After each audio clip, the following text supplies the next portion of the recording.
বিশ্বজুড়ে ট্রাম্প প্রশাসনের আরোপ করা বাড়তি শুল্ক যুক্তরাষ্ট্রের সুপ্রিম কোর্ট বাতিল করার পর ঢাকা ওয়াশিংটন বাণিজ্য চুক্তির ভবিষ্যৎ নিয়ে অনিশ্চয়তা তৈরি হয়েছে। তবে ব্যবসায়ী ও বিশেষজ্ঞরা এটিকে যুক্তরাষ্ট্রের সঙ্গে নতুন করে দর কষাকষির সুযোগ হিসেবে দেখছেন।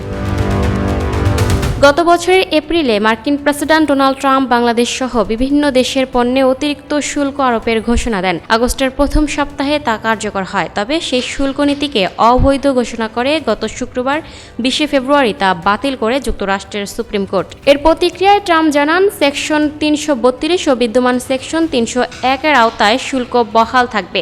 পাশাপাশি সেকশন 122-এর আওতায় স্বাভাবিক শুল্কের ওপর অতিরিক্ত 10% বৈশ্বিক শুল্ক আরোপ করা হবে। অন্যান্য বাণিজ্য কার্যক্রম মোকাবিলায় সেকশন 301-এর অধীনে নতুন তদন্ত চালানো হচ্ছে। এদিকে গত 9 ফেব্রুয়ারি ট্রাম্পের আরোপিত বাড়তি শুল্কের প্রভাব কমাতে ঢাকা ওয়াশিংটন একটি চুক্তি সই করে। তবে সুপ্রিম কোর্টের রায়ের পর বিশ্লেষকরা মনে করছেন, বাংলাদেশ এখন ওই চুক্তির শর্ত পুনর্বিবেচনার সুযোগ পেয়েছে।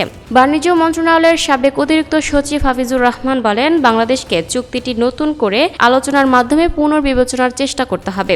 চুক্তিতে শুধু রেসিপ্রোকাল ট্যারিফ নয়, আরও বেশ কিছু ধারা রয়েছে যা বাস্তবায়ন করা বাংলাদেশের জন্য চ্যালেঞ্জিং হতে পারে। তাই বর্তমান পরিস্থিতি বাংলাদেশের জন্য একটি সুযোগ। রপ্তানি খাতে চাপের মুখে থাকা পোশাক শিল্প উদ্যোক্তারাও সরকারকে এই সুযোগ কাজে লাগানোর আহ্বান জানিয়েছেন।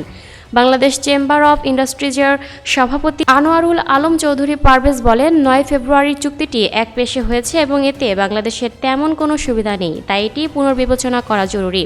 বিকেএমই এর সভাপতি মোহাম্মদ হাতেম আলী মার্কিন সুপ্রিম কোর্ট আগের শুল্ক বাতিল করেছে এবং বাংলাদেশের নতুন সরকার এসেছে, এই দুই প্রেক্ষাপটে চুক্তিটি নতুন করে ভাবার সুযোগ রয়েছে। তাই বিষয়টি গুরুত্ব সহকারে দেখার জন্য প্রধানমন্ত্রী, পররাষ্ট্রমন্ত্রী ও বাণিজ্য মন্ত্রীর প্রতি আহ্বান জানাই।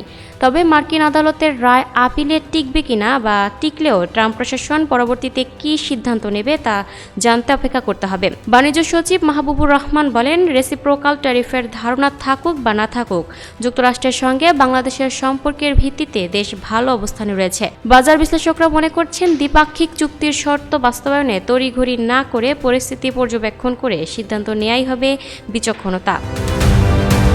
Lucky Akter, up to date news, Dhaka.